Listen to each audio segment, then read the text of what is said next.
Katie Britt went on the Sunday shows to try to recover after her disastrous State of the Union response. But let's talk about your response to the State of the Union address, which has gotten a lot of headlines. One of the fans was former President Trump. He loved it. He said it was compassionate and caring. But you've had a lot of critics out there, and I want to talk about specifically one anecdote that I've heard you tell before. It is a horrific story of a sex trafficking survivor. Nobody is questioning that the story happened, that she is actually who she is, says she is, and that this happened. The question is about the timing and the implication of you telling the story. The New York Times has this. None of this happened during President Biden's administration, but that didn't stop the first-term senator from strongly implying that the president could have somehow prevented it from happening, using rhetoric that seemed calibrated to inflame public fears about immigration. Did you mean to give the impression that this horrible story happened on President Biden's watch?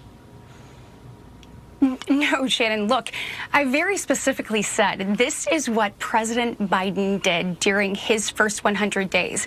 Minutes after coming into office, he stopped all deportations, he halted construction of the border wall, and he said, I am going to give amnesty to millions. Those types of things act as a magnet to have more and more people here. I then said in his first 100 days, he had 94 executive actions, and those executive actions didn't just create the crisis, they invited it. I then contrasted it with my first 100 days. Shannon, I went to the border 3 times in my first 100 days in office, and when I was there, I asked for the real, unvarnished truth.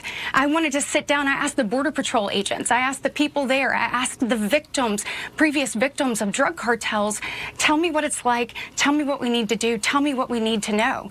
Now, if you haven't seen it yet, Scarlett Johansson last night on Saturday Night Live opened the show with the perfect parody of Katie Britt. Here's just a little sample of it.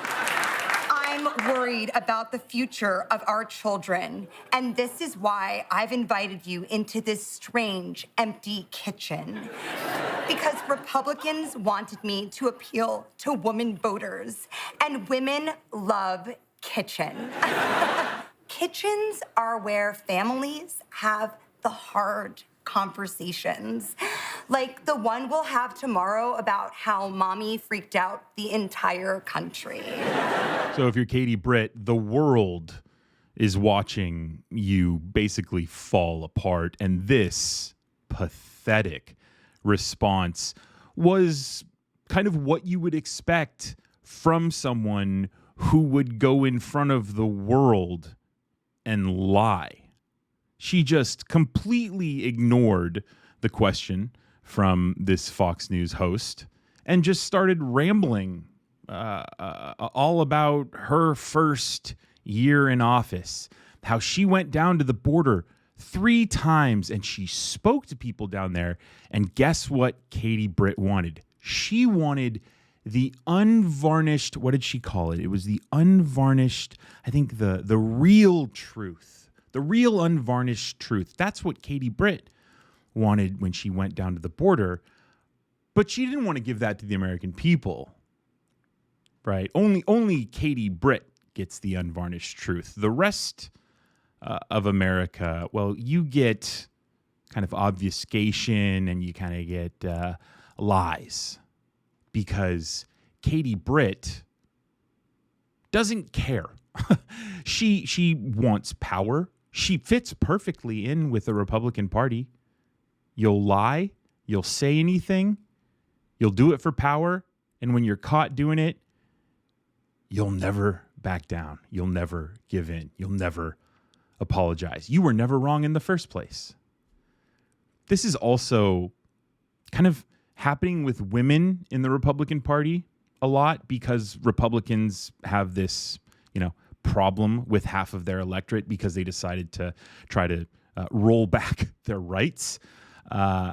So they're using people like Katie Britt and Nancy Mace, who also just got absolutely destroyed on the Sunday shows. Now, the next clip I'm going to play has to do with rape.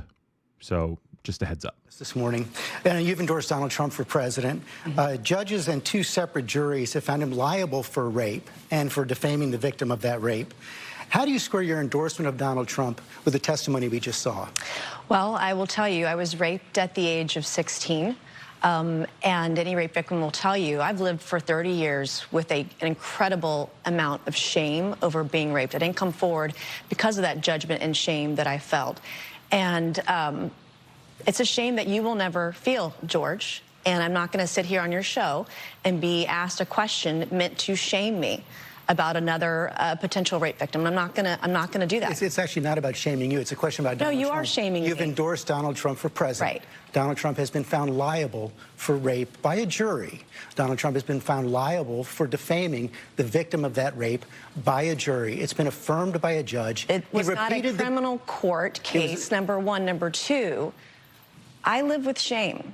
And you're asking me a question about my political choices, trying to shame me as a rape victim, and I find it disgusting. And quite frankly, E. Jean Carroll's comments when she did get the judgment, joking about what she was going to buy, it makes it harder for women to come forward when they make a mockery out of rape, when they joke about it. Doesn't it make it harder for women to come forward when they are defamed by It makes it harder when other women candidates? joke about it, and she's joked about it. I find it offensive.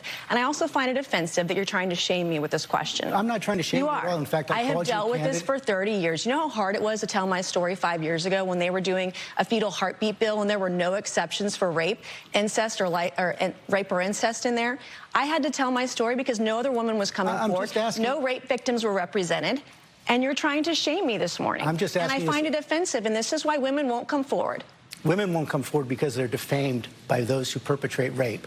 Donald Trump They are judged and they're shamed, and you're trying to shame me this morning. I think it's disgusting. I'm not shaming you at all. I told my story. It took me 25 years to tell my story. I was judged for it. I still get judged for it today. I'm asking you a very simple question. Time and time again, we see Republicans lie shamelessly for power. Unfortunately, they are now trying to weaponize women to try to persuade other women to vote against their interests. Getting a woman who was raped when she was 16 to endorse a rapist for president. The hypocrisy of it all is astounding. So Katie Britt deserves all of this. Nancy Mace deserves to be embarrassed like this because this extreme position of the Republican Party has really lost its way. Their North Star is power, and they're going to lie to get it.